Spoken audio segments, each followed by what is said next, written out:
This podcast is brought to you by the Center for Innovation in Campus Mental Health, also known as CICMH. We work with campuses and community organizations in Ontario to address the mental health needs of students. Hello, everyone, and welcome back to another episode of the Mental Health on Campus podcast. My name is Lauren, and I will be your host for today. In this episode, we are joined by Dr. Kyle Baillie, Associate Vice President of Students at the University of Fraser Valley, to discuss secondary trauma and student affairs roles on campus. Secondary trauma, sometimes discussed alongside empathic strain, is an outcome of working directly with those who've experienced trauma. While it was first recognized in fields like nursing and social work, Kyle's research has brought attention to how this phenomenon affects student affairs professionals in Canada. Today, we'll explore how secondary trauma shows up in campus settings, how to recognize the signs, and what we can do to prevent and respond to it. Thank you so much for being here today, Kyle. Thanks very much for having me. It's great to be here. Actually, before we start, I just want to recognize that I'm joining today from the traditional lands of the Stalo people, the Halkomelem speaking people of the river here in beautiful Fraser Valley, Abbotsford, British Columbia. So just want to provide that territorial acknowledgement and, start the day off in a good way. So thanks for having me. Amazing. Thank you. So why don't we start off with me just asking you what exactly is secondary trauma? I wrote 250 some odd pages of that for my dissertation, but let's get to kind of the really operationalization of it. It is the harm. It's the natural and consequent behaviors and emotions resulting from knowing about a traumatizing event experienced by a significant other. It's the stress resulting from helping or wanting to help a traumatized or suffering person. So that comes directly from Charles Figley's work in 1995. And really, as you kind of indicated in the intro, was first really applied to social work and nursing as professional professions, but has also found its way into areas even as far as researchers and lawyers, definitely, child protection folks, basically anybody who's engaging with folks who have experienced trauma in some way, shape, or form. And how exactly does this show up for student affairs work? That's a great question. So for those listeners or watchers who work in student affairs, they will know, and this will resonate with them. For those in your audience who this might be new, student affairs work is intensely emotional, right? We are working directly with students. We call it the proximal distance, and the proximal distance can be as little as like 30 inches, right? It's right across the desk. So what ends up happening is that we have students who've experienced trauma that's impacting their ability to be successful as students in our offices, sharing that information with us.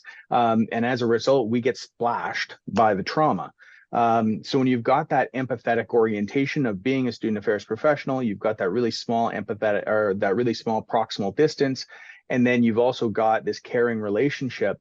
It satisfies all of the needs to create that stress-based response in those people doing that work. Absolutely. And when we're talking about this, I think it would be important for me to ask you, what is the difference between when someone's feeling burnout or just general stress when it comes to the workplace and Yeah. experiencing secondary trauma? That's a great question. Burnout is so burnout and secondary trauma can coexist. They can exist in the same person simultaneously, and that's a particularly nasty constellation of symptoms. But what's really important to understand about burnout is the injury nexus is different than secondary trauma in that burnout is based on emotional exhaustion. It's caused by large caseloads. It's a feeling of reduced personal accomplishment. It generally occurs over a prolonged period of time. Secondary trauma can happen in one incident. And as a result, they're treating the way that you treat these separate diagnoses is very different. So again, they can occur simultaneously. They even share some common symptomology, but they are actually very different diagnoses that have different treatment methodologies. And when you're talking about signs and symptoms, what are some of the emotional, physical, or psychological Mhm. signs that you might see with secondary trauma? So secondary trauma is based in primary trauma, right? So you have to have primary trauma ostensibly to have secondary trauma, and as a result, secondary trauma shows up definitively in the DSM-5 diagnosis manual, and we see it in four subcategories specifically: alteration to mood or cognition, arousal and reactivity, avoidance, and intrusion. So as a list of symptoms, we see things that include strains on interpersonal relationships, episodes of sadness or depression, sleeplessness, generalized anxiety, dreams or nightmares, intrusive thoughts, loss of objectivity, and an inability to form helping relationships with their clients. What's really interesting and important to know is that the presentation of symptoms of secondary trauma is different for pretty much every practitioner. What we find is that people's previous experience with trauma in their own personal lives or their own professional pasts, a lot of times will have influence on how it presents in them. So full disclosure and sharing, I got interested in this topic because I was experiencing many of these symptoms back in about 2015, 2016 through my work. At the time, I was a conduct officer at my institution, and I had been working through a particularly rough file that was resulting in dreams and nightmares, which was then creating sleeplessness for me. And, I think we all struggle to operate on a good Monday morning, but if you haven't slept through the night, that has some pretty direct impacts on your professional performance. Intrusive thoughts. So, I would be driving to work and I would have participant testimony, just pop into my head in really vivid detail. And that becomes really difficult to work through. I was having, sadness and depression that was causing problems in my relationship. So, it presents differently for every individual who's experiencing it. And that's why one of the resources that I shared with you prior to us coming online here that I'm hoping you can, share with the audience is the STSAP. It's the Secondary Trauma for Student Affairs Professionals. It is a monitoring tool that was developed by Jason Lynch and Chris Glass in the US. And it is effectively a secondary trauma monitoring tool that has been modified and specialized for student affairs practitioners. So it's not a diagnostic tool. It doesn't diagnose anything. What it actually helps you do is to identify symptoms that are occurring in your life or that are intrusive to your professional practice and to monitor those over time. So it's definitely one of those things that it's an easy tool to use. It's basically a survey, if you will. You add your score and divide by 23, and it gives you a number. What's less important is the number, right? It's a 0 to 6 scale, but what's not important is the number is so much as what you do with that number. So if you notice that the severity of the symptoms that you're seeing is increasing, that might indicate that you might want to seek some supports or, explore that further. Ideally, we want to keep that number as low as possible, but it's also important to realize that due to people's prior experience with trauma, some people's level of walking around trauma is higher than others, right? So those who have experienced trauma in their life might experience higher levels of secondary trauma just on a daily basis. So it's really about where that number moves and how it moves and how quickly it moves than what the number is. And the STCAP instrument that you shared with me that you were just talking about, how Yep. important do you think it is for team leaders or management to have access to this resource for their team? I think the important thing here is both Chris and Jason, Chris Glass and Jason Lynch have been incredibly generous in giving with this tool, and they have said, please share it widely. They are not, they have not copyrighted it. They do enjoy when, we cite it appropriately, but they have really seen it as their contribution to the field. And as a result, have been very generous with it.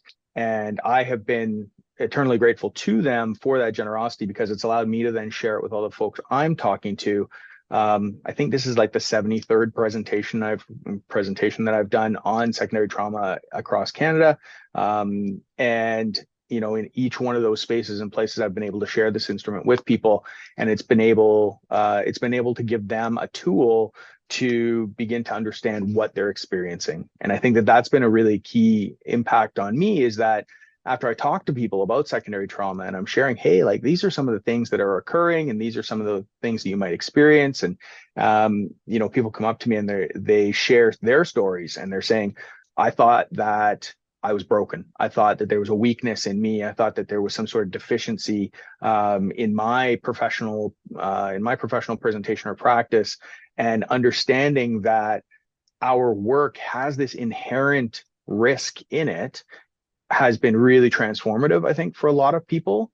understanding that when we go to work as student affairs professionals, 12 months a year, there is a potential of us engaging with a student and needing to do so in that really empathetic and caring way where they could share really traumatic information with us. Um, when we think about other jobs and when we think about other professions, we would never ask somebody in any profession with a risk attached to it to not engage in that profession without either personal protective equipment or training or supports afterwards.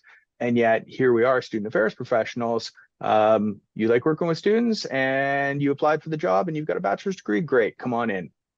So what we end up having is there's large portions of our professional field. I think there's now the Center for CAS now identifies 50 different functions in professional student affairs practice. And some of those might be like admissions officers. You don't get exposed to a whole lot of trauma as an admissions officer necessarily. But then we think about, like the case managers, we think about the conduct officers, we think about the residence folks, we think about the support case managers, we think about the sexualized violence response teams, and all of those folks, I think we anticipate will likely experience students who've had some manner of trauma in their lives. That's, we kind of expect that. But then I think about folks like the financial aid officers, and I think about folks like the academic advisors who are dealing with students who are coming to them for supports or information or services. And in the seeking of those supports and information and services are oftentimes relaying some really traumatic things that have gone on in their lives. If you talk to anybody on your campus who might be in these roles, they're hearing stories of domestic violence. They're hearing stories of food insecurity, homelessness, sexual violence, gender-based violence. The list goes on and on. I mean, and that's not even talking about global conflict, right?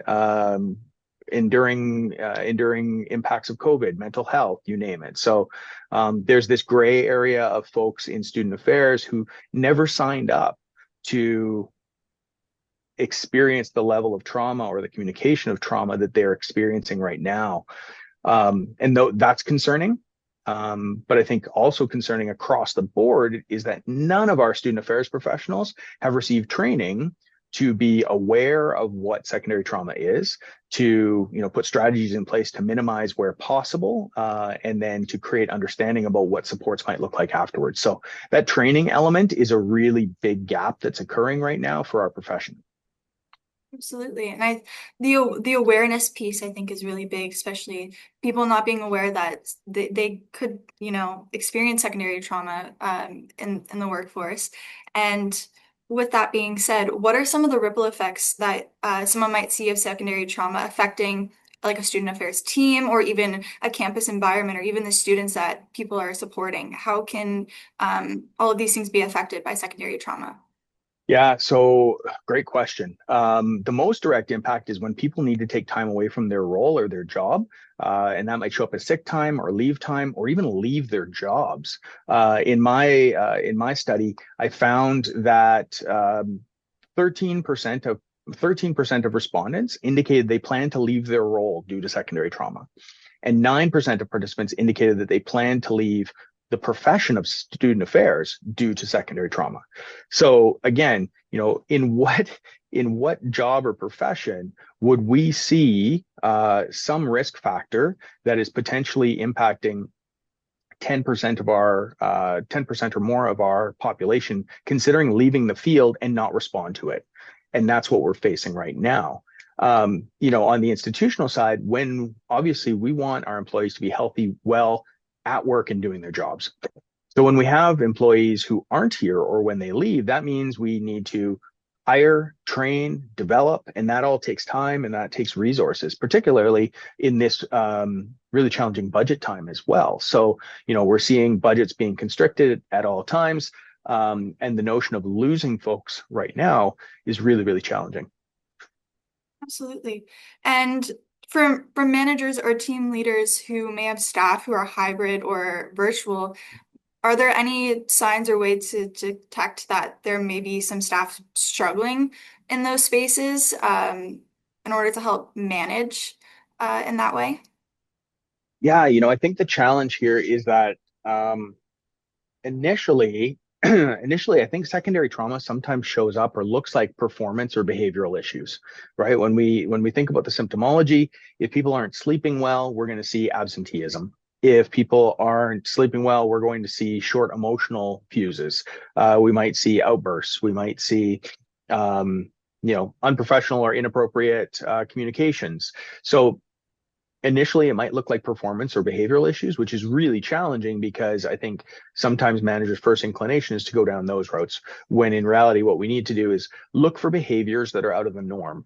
So if we've been working with Susan for 5 years and Susan has always been super reliable, super student focused and super professional, and now all of a sudden after a particularly challenging file we're noticing that her absenteeism is up, she's communicating in ways that are less professional than we're used to experiencing. Those might be flags for us to say, hey, what happened here, and how can we be curious about trying to support Susan in that situation.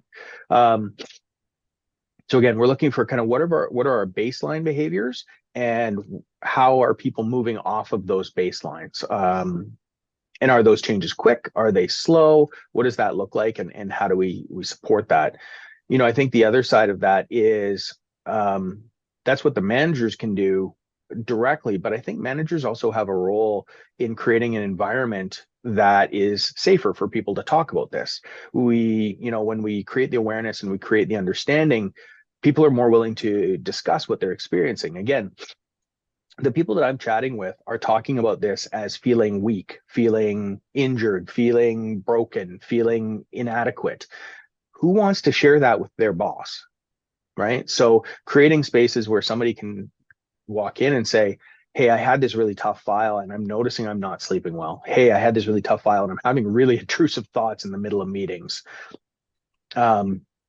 Is a level of awareness and destigmatization that we need to create so that people are willing to come forward to us, and so that we can link them with supports that are available. So those are a couple of things. I think another thing that supervisors can do is provide training, right? We all, as supervisors, are looking for training topics and are looking for things that we can share with our teams to help them be better, be well. So providing training, I think, is a critical element. The other thing, a couple more things, checking in with their teams, right? As supervisors get super busy doing all of the paperwork and all of the bureaucratic nonsense that we need to do on a daily basis. And sometimes just checking in with people and being really authentic and transparent and saying, hey, like, how are things? How are you doing? How have your files been? Anything really challenging lately? Anything that you want to chat about? Anything that you want to consult about? And again, employees need to feel safe in having those conversations. I think the other thing that I would suggest that supervisors can do is be an advocate for their staff and for their teams. When they do need to seek support, we need to be with them. And sometimes we'll talk about, leading. Sometimes we'll talk about supporting. I like to talk about being with them. So, here at my institution, one of the things that we were able to do was talk with our HR department to say, hey, we've got these folks who are in really defined risk roles. We know that they experience more secondary trauma and more trauma splash than other areas.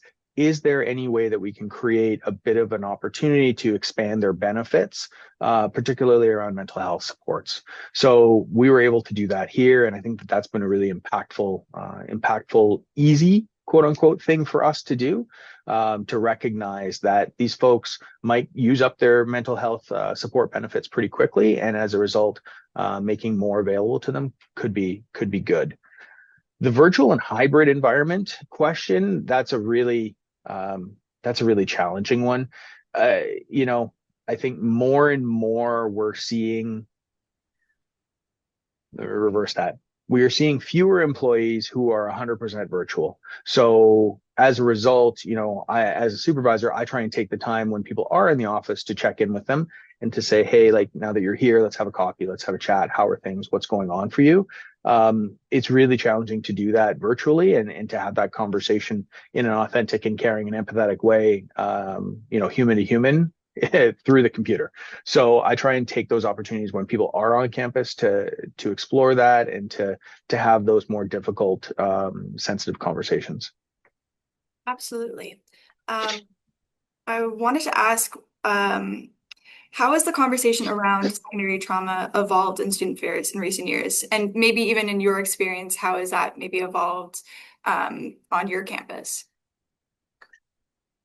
I mean, I think that the simple answer there is that it hasn't evolved as quickly as I would have hoped.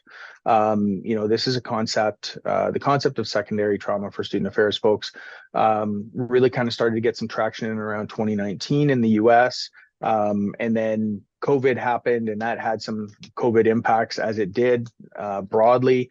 I kind of picked up the conversation here in Canada in 2021 and have been chatting about it since. I think that there's more awareness of it now than there may have been 5 years ago. I don't think we're to the point where it has become top of mind, and I don't think it has gotten to the point where it's in our training programs and where it is.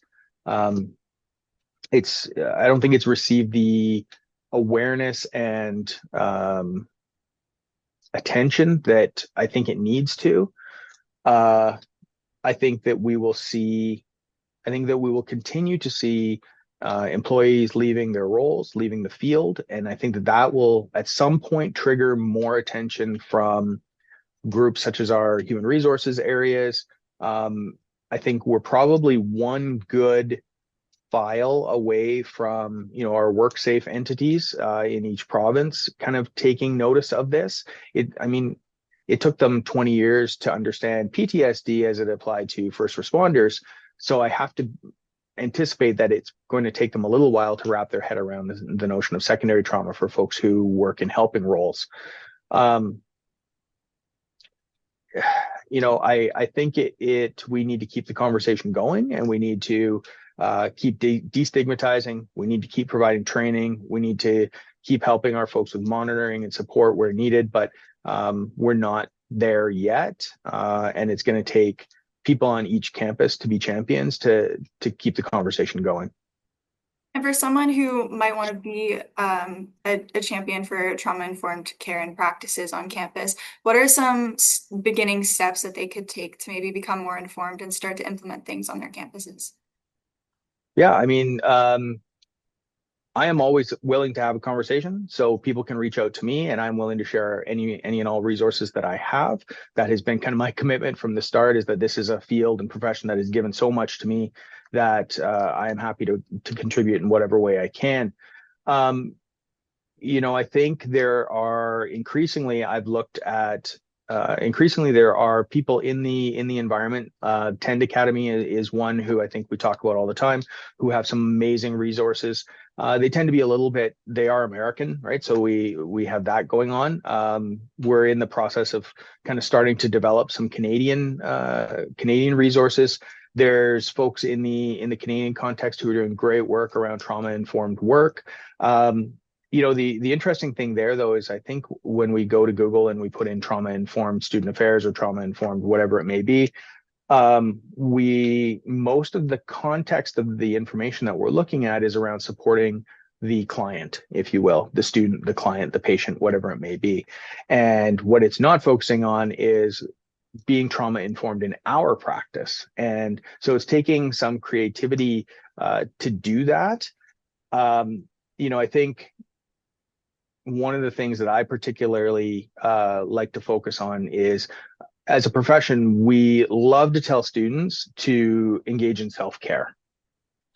Um, but then we are terrible at doing it ourselves. And when we do it, we engage in what I would consider really superficial self-care, right? Self-care is not a bubble bath. Self-care is taking care of systemic issues that are leading us into this work, or systemic issues that are preventing us from getting supports once we've experienced this. So we need to, one of the things that I really struggle with right now is institutions who have institutionalized the expectation of trauma in roles. We have, for example, a whole class of folks who work in our residence halls, who live in the residence halls. right? So they are constantly re-exposed to the trauma that they have had to work with. So how are we taking care of them, right? And not just saying, oh, well, that's the role. You know, folks who are doing sexualized violence response, well, of course they're going to hear about sexualized violence. Yes, but we can do a better job about preparing them for it. We can do a better job of supporting them while they're doing it. And we can do a better job of responding to it afterwards. So this institutionalization of trauma expectation is a really dangerous thing that I think we need to really rethink. Um, Quick shout out for this. Oh, no, it's not gonna because of the blurring. So it's a book, surprisingly from NASPA, called "Creating Sustainable Careers in Student Affairs."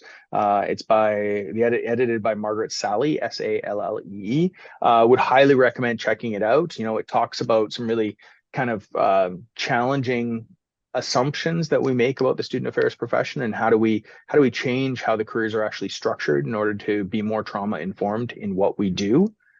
And I think the last thing I would mention is that in student affairs, many of our student affairs, senior student affairs officers, so our AVPs, our VPs, et cetera, have kind of one or two preparation paths. One preparation is they tend to come from the academic side and may not have exposure to frontline trauma exposed roles. And in that case, you know, they may not have the understanding and the experience of having sat across from a student who has experienced whatever traumatic situation. And as a result, their view on the work might not be as informed as it could be. So how do we help them understand the nature of the work and the realities of the work? And the other side of it is senior student affairs officers who have come up from within those trauma facing roles, who perpetuate some really bad habits and kind of toxic positivity around around these roles and around the expectations of these roles. You know, having been one of those folks myself, having come up from within residence worlds, you know, all you have to do is go to a conference and you'll find all the residence people kind of getting together and talking about all the terrible things that they experienced this year. And, you know, we reinforce that toxic positivity by saying, oh, yeah, well, let me tell you about this instead. So we really, as a profession, need to kind of look inwards as well to say, we need to stop some of these practices that are harmful, that perpetuate some of these behaviors that we probably need to respond to.